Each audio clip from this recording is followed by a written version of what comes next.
Hello again. I'm Tom Carvelli with Greenway Mortgage, and today I'm talking with Ross Maghan. For 15 years, Ross has been the co-owner of the Ross Maghan Agency with his wife, Mara. They service personal and commercial clients in the New Jersey area. Prior to that, he was a treaty reinsurance broker. He's a graduate of Seton Hall with a BS in accounting. It may seem counterintuitive that the COVID pandemic is a good time to have your home, condo, renter, or auto insurance coverages reviewed, but it actually is. Have a listen and reach out with comments and questions. So Ross, thank you for joining me today. And yeah, I appreciate it. I'm going to start off with all of the letters after your name that are on the screen here. Can you just explain what CPCU AR little e is? The first one, the CPCU, is a chartered property and casualty underwriter, and that's a designation, a professional designation in insurance, where you go through a series of, at the time I did it, was 10 classes to get a real deep dive on all aspects of insurance to make you a little more informed. Okay. A lot of times, carrier people who work on the company side get it because they're actually working as underwriters, but I found it a valuable exercise because it really helps you get a deeper understanding of how the policies work and the coverages are designed. And the second one is an associate's in reinsurance, which is another minor insurance degree. That my first career in insurance was as a reinsurance broker. And what that is just like you buy insurance in case your house burns down, your insurance company is buying insurance in case 100,000 houses burn down. And so Mara and I worked placing those treaties, which, is in some ways the same transaction as buying homeowners insurance. There's just a lot more zeros after it. So that was actually one of my questions. What's the difference between insurance and reinsurance? And maybe you can highlight those differences, but let's just sort of get into the basics of insurance. So I want to sort of understand from you what the impact of the pandemic has been on the business as a whole. But before that, I'd like to understand some basic information about insurance. What's the normal operation, that sort of thing. So can you just detail a little bit about what sort of insurance are you in? What policies do you issue? That sort of thing. I'm an independent agent specializing in property and casualty, which is obviously different than life and health. So home, auto, umbrella, commercial property, commercial liability, workers' comp, commercial umbrella, cyber liability, any of those type of coverages are what we work in. The Ross Maghan Agency, the one that Mara and I own and work for, is an independent agency founded in 1936 by my grandfather and great-grandfather. So if you look at our phone number, it's 732-566-0003 because we were the third phone number issued in Matawan. Okay. So if you look at our old ads, it just says call Matawan 3 because they only had 9 phone numbers. So you only used one digit when calling. Oh. So we've been doing it a long time. For the purpose of this discussion, I'd like to focus in on homeowners and personal insurance because you work in lending, so it's sort of the way in which we interact together the most. But we do all forms. If anybody's watching this is interested in commercial insurance, we're happy to talk about it. We do a lot of it. The independent agency portion of it is important too because the way insurance products are distributed affect how the customer's results are, right? I mean, if you call, say, Liberty Mutual or Geico or one of the companies you see advertising on TV, Allstate, State Farm, they have one product to offer you. So if I call Liberty Mutual and I need homeowners insurance, the only thing they're going to give me is Liberty Mutual homeowners insurance. And not that that's a bad thing. There's nothing fundamentally wrong with them as a carrier, but the person you're dealing with isn't going to give you options or coverages unless they offer. We're an independent agent, so we're directly appointed with about 25 companies. Good companies, A-rated, financially sound, hundreds of years of business experience, but you've never heard of them because they don't spend any money on advertising. Mutual companies, multi-state mutuals, stuff like that. So you call up and you say, hey, Ross, I'm buying a house in Belmar that's 100 years old and has a flat roof. I'm able to go out and I wouldn't advise you to buy a house with a flat roof, by the way, but I'm able to go out and take the information you've given me, your insurance score, maybe you have a dog, maybe there's a swimming pool, and I can go through a whole gamut of companies. And so say maybe we start with 25, a couple of the factors line it down to 7 companies that'll match what you have. And then I can price out with all of them and tell you which one has the coverages and the best price. So you get an option. You really get to craft the solution for the client better because we've got more options to do so. So what does the actual process look like when a client comes to you for homeowners insurance? How does it work from the time you first have contact with them to, I guess, binding the policy, or what happens? If somebody came in off the street, not involved in a real estate closing, we can usually do it in an hour or two. People call up and they say, hey, I'm interested in homeowners insurance. Either they have it now and they're looking for a better price, or maybe it lapsed and they're looking to get coverage. We would ask for just a couple pieces of information, namely who owns the house, some biographical information like dates of birth, address, and then we go through a checklist of factors about the house that could affect coverage. Do you have a swimming pool? Do you have an oil tank? Do you have a dog, trampoline? Do you have an alarm system? Stuff like that. We collect some basic information like that. Mm-hmm. And then we pull the information from the public record about the size of the house and their square footage and stuff. Okay. We start working on quotes. We determine what the replacement cost of the house should be, which varies a little bit by carriers. And then once we've gone through all the carriers, we select the most appropriate quotes and then speak to the client about it. We circle back and say, hey, here's what we found. Here's the coverages that are in it. If there's anything they need to be aware of, we point it out. And if the customer likes it, we can issue it, same day. We'll collect who their mortgage company is, because often they need to be notified, and make sure it gets issued and taken care of. And listed the mortgage company has to be listed typically as a loss payee. Yeah. Right? Yeah.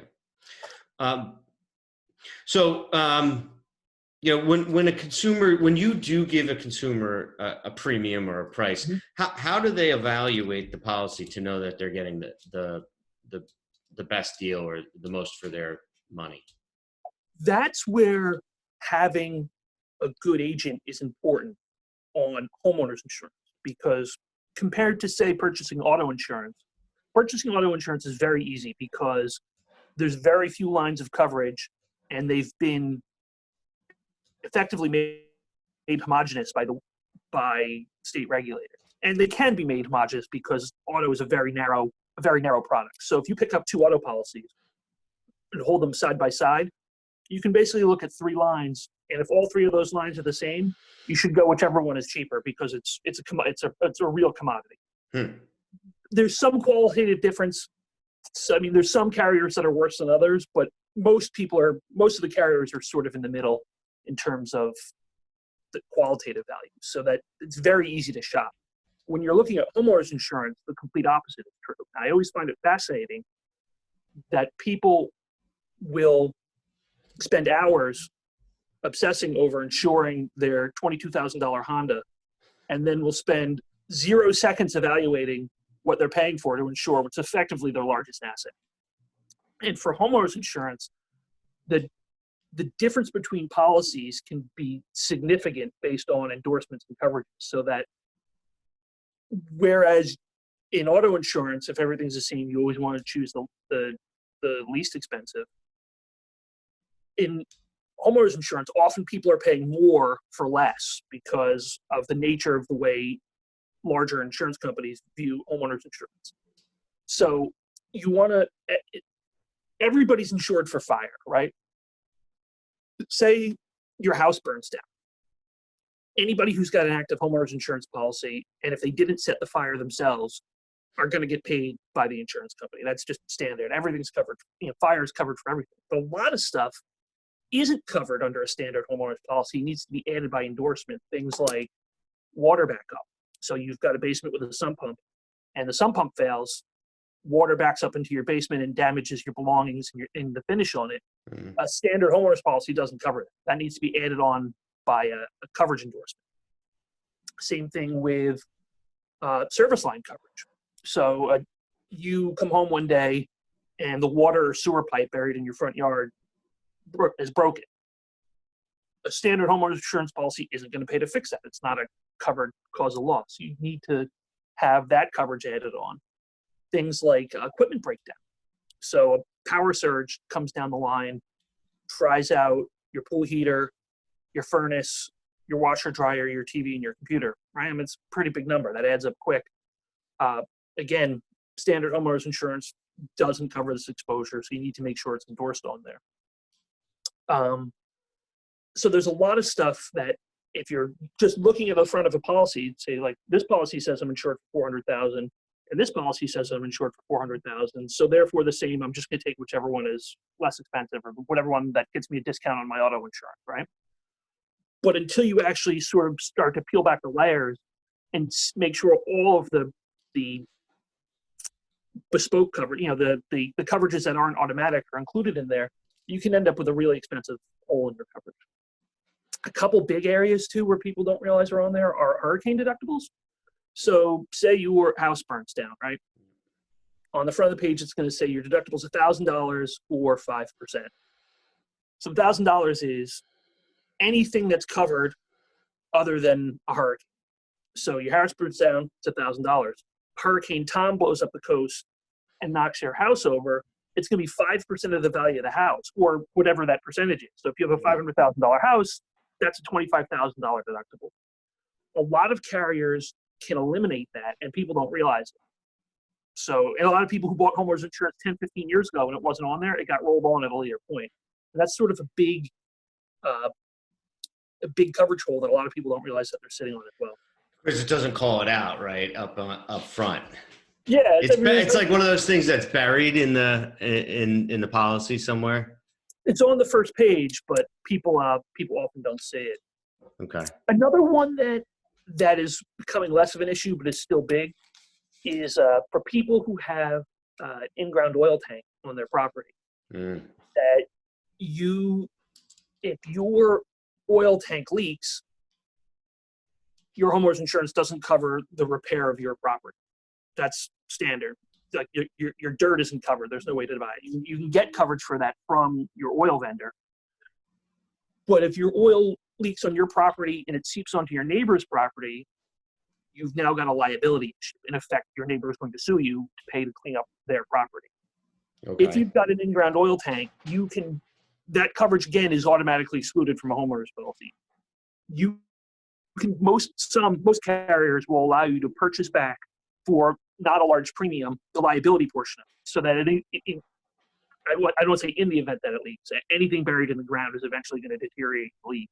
That when your oil tank leaks, if it becomes a situation where it impacts the water supply or adjacent property, you can purchase back that liability coverage, which is pretty big. Interesting. So I'd like to switch now to the current situation, and what are the challenges that your industry and your business are seeing in this environment? The challenge is that nobody's working, or a lot of people aren't working, and people aren't getting paid, and people are sitting on cash. So on the personal and the commercial line side, sort of the flow of money is drying up, so that people just aren't. The governor said you don't have to pay your bill for 90 days for PNC insurance, and they can't cancel you. So people are not paying it. If they're not working, they're just sticking everything in the bank. And the same on the commercial side. Commercial contractors who had jobs lined up, basically everybody said, you can start if you want, but I'm not going to pay you until everything gets going. So that's the sort of cycle of money flowing through the economy is affecting insurance in effect. Every business, every aspect of it is seeing the same sort of, unless you're in the grocery or liquor store business, you're not seeing customers spend money. But right now, if somebody, presumably there are a number of people that have a lot of free time. Is now a good time for those people to have their policies reevaluated? 100%, especially again, especially focusing on the homeowner side. You should always price out your coverage because you can, if so long as you're getting apples to apples or better, why not save the money? But B, most people are overpaying by 50 to 75% for their homeowners insurance, in my estimation. That if your homeowners insurance is with a company, especially if you're in southern or eastern New Jersey, if your coverage is with a company you've seen an advertisement for on television, you're probably paying close to double what you should for your homeowner's insurance. Really? Yeah, because of, again, going back to my reinsurance days, insurance companies, especially stock companies, don't like unpredictable results. And that's why they love auto insurance. A, the premiums are larger. And B, if you actually chart out the result, the profit and loss results for auto insurance, super steady, so that they can predict over a longer period of time what their profitability and changes. The larger companies, the more sophisticated financial institutions, want to hoover up as many auto dollars as they can, because they can then use it on the back end to generate investment profits and things like that. Whereas things like property insurance, homeowners insurance, have very wildly varied results. So some years the wind blows and some years it doesn't. In 2012 we had Hurricane Sandy, which everybody knows rocked our world, and then in 2013 things were great. So whereas they ran a 300% loss in 2012, in 2013 they had like a 40% profit. And so larger insurers don't like the variation results, so they have to purchase reinsurance, which I did my first career, to smooth out the hits. And so because they are much more concerned about the variation, they price the product higher to help pad results. Whereas mutual companies which don't have shareholders, in effect, are able to, because they're not trying to meet a quarterly guideline or a quarterly shareholder advisement, are able to absorb larger variations in results and keep their prices down. So I know this is a little off track, but it's something that I think is important to hit on. Is in 2012, everybody calls it Hurricane Sandy, but it was actually not a hurricane, correct? Yeah. Or classified as a hurricane. Yeah, the post-tropical depression cyclone Sandy is technically what it was called, but by any number of objective measurements, it was a hurricane. Mm-hmm. And so at the time, because those hurricane deductibles were out there, and the governor at the time didn't want to have the New Jersey economy deal with these huge coverage holes, they found some buoy out in the ocean where it was 1 mile an hour slower than what technically qualifies as a hurricane. And they're like, oh, well, it's not a hurricane, so you can't use it. So, right. So Hurricane Sandy actually didn't trip the hurricane deductible in people's homeowners insurance. It didn't actually trip it, no. Right. And some carriers are looking to eliminate them because they say if New Jersey's not going to let us use it, because they're technically giving you a small premium credit for having it. If you look on line item on your policy, you're getting like a $5 credit for having this $25,000 deductible on your policy. Okay. But you should be aware of it, A, because you don't need to have it at all. So a lot of carriers, you can just eliminate it and eliminate the question. And there could come a point where there is a hurricane that they can't sufficiently argue their way out of it being a hurricane, right? I mean, they came up with some... They were lucky this time. We were lucky this time, yeah. Well, homeowners were lucky this time. The insurance companies suffered because of it. I don't know about suffered, but they weren't really giving you much of a discount for right. Okay. So, I mean, ultimately the consumer suffered because pricing went up after Sandy because carriers had been factoring lower rates based on these deductible. And so then as a result, they raised the rates, but that's kind of a lame argument. Yeah, no, it's fine. They're always going to get their money somehow, right? Yeah, I mean, to a certain degree, it's a zero-sum game, right? If the losses in New Jersey start piling up, you can either not have it or have it at a mutually beneficial price. Right.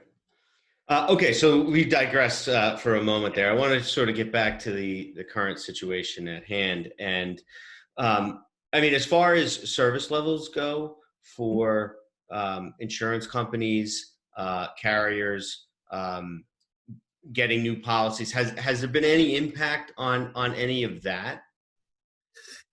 The companies are open for business, so that if you need a policy, you can get it. We as an agency or an industry have had some difficulty in getting our lines of communication working. Whereas, on March 12th, you could just call up my office. We had 8 employees in here answering the phone, working and getting everything done. We've had, with people working remotely, sometimes people call and they'll get a message and we call them back. But no, if you need a policy, we're wide open for business. Email, phone, cell phone. So for us, we have just a little bit of an operational problem in determining how to best work our telephone systems. But other than that, we're rocking and rolling. Well, that's good. And what about claims and whatnot? I mean, has there been an uptick or a downtick or a status quo in claims? There's really been a downtick because nobody's going anywhere. So, and you've actually seen that reflected in all of the national auto carriers have seen their auto results turn fantastic because driving's down by 50 or 60%. And so when there's no cars on the road, there's nobody to get into an accident with. And they've rolled out these national programs to give people rebates on their auto insurance. And they're saying they're going to give you a 15% discount. But if you read the fine print, they're really giving you 15% on 2 months worth of premium. So it adds up to about $25 to $50 per household, which is, they're seeing the benefit. There's no reason they shouldn't share it with you. But sure, my phone and inbox have been inundated with people wondering where they're getting. They're like, oh, I'm going to get like a $200 refund. It's like, no. I wonder when when the brakes do come off on the economy and everybody gets back out there, if they're going to be like, a lot of pent up energy. Oh man, the number of DWIs on the first night they reopen bars is going to be take Uber, stay home. Yeah, right. The other, but when the economy does reopen, it's going to be an interesting sorting out all the payments because they've told businesses and consumers you've got a 90-day deferral on your insurance. But again, like people are going to find out with their mortgages, it's a deferral, not a grant, right? So that's one thing that another thing I wanted to touch on because everybody's heard about deferments, right, on mortgages, but not so much on insurance payments. So what are the details behind that? Did you hear me? Yeah, I heard you. It dropped out. Yeah, no. What's the story on defer? So on mortgage payments, right? You can if you can demonstrate a hardship, you can call your servicer and say, I would like to apply for a deferment, and then you're able to defer your mortgage payments for up to 90 days. At the end of 90 days, there's a number of different things that can happen. One of which is you owe all the past 90 days plus your current payment now, or you work out some sort of payment plan with your mortgage servicer. But that it doesn't end there. There will be, on the mortgage aspect of it, lasting effects for borrowers. Meaning, if you go to refinance your property next year and you're within a 1-year window of when the forbearance ended, you could potentially have a problem because that's going to be reported to the mortgage companies, and you may or may not be able to get approved for a refinance within a year of the forbearance ending. So there's no free lunch in this forbearance thing. So I'm wondering what the parallels are on the insurance side. On the insurance side, it's similar. That the governor, this isn't a criticism, without a framework for it to operate, said basically property and casualty insurance companies can't cancel you for non-payment for the next 90 days. And unlike the mortgage industry, which already had a process in place for forbearances because, hardship loan, the mortgage companies already had a process in place for forbearances. It's never been done before in the insurance industry. So they're working out the details of the process. What they're doing now is, if you can't pay your bill, they're going to send you a paper cancellation so that you have it. But then they're going to continue to invoice you. So the policy will be active, but they don't have the ability. Insurance company computer systems are old and not very flexible, so they don't actually have the ability to suppress the process. But if after, at the end of 90 days, there's going to be a process for notifying these people, you've received cancellation, your policy is still in force, and setting up a new billing system. But they're working it out. Okay. And like everything else with banking and insurance, it's you can't make a change without getting approved. So the auto carriers have announced that they're giving these rebates. But in order to give a rebate, you have to have that rebate filed with the insurance department. So they can't actually start sending out the checks until the insurance department approves the rebate. So we've seen a lot of our customers calling, saying like, "Where's my $6?" And as soon as they figure out how they're allowed to do it, they're going to apply it to your policy. Yeah, and the banking commission might have lots of other things that they're trying to figure out right now too. So there's a lot going on. We're sort of in no man's land, that they passed all of these edicts, and there's no existing framework for enforcing them or managing them. And not that companies don't want to comply. It's not like insurance companies like, "Oh, I can't believe I'm not going to get paid for 90 days." I mean, they probably are, but they want to comply. There's just no framework for doing it, and there's no legal protection for the carriers who are doing it, right? So I go out and try to do what I'm being told to do, but if I don't do it correctly, then they're going to face lawsuits, like the banks with the PPP loans, right? I mean, they go out and said you got to give money to everybody, and then the money ran out, and now everybody's and they did some dirty tricks too that had them coming to them. But still, it's unprecedented. It's actually what's making certain types of insurance very difficult to get right now. Professional liability for a lot of industries is difficult to place because carriers are not sure what they're staring down the barrel of. Employment practices is going to be a big one too, which is basically insurance for a business owner in the result of an employee lawsuit. And so if you don't have employment practices right now, getting coverage can be difficult because carriers are really uncertain about what sort of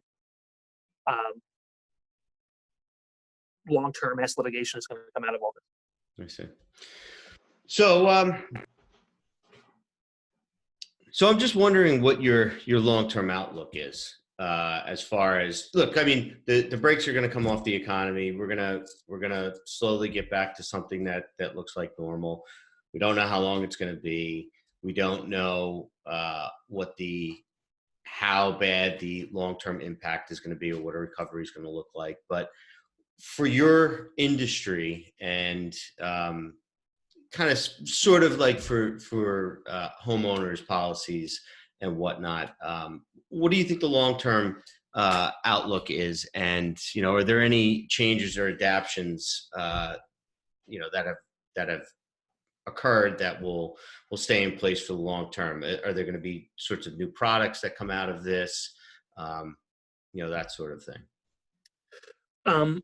From the personal line side, I don't see a lot of product innovation coming out of it. Some sort of stay-at-home endorsement, but I don't know what. I think what it's going to do is drive insurance companies to modernize their billing systems. That the insurance industry is one of the worst for collecting payments. That I still have companies that can't take a credit card for payment. They're like, "Oh no, well they can send in a check." I was like, "Well, they can't send in a check because they're not going to go to the post office."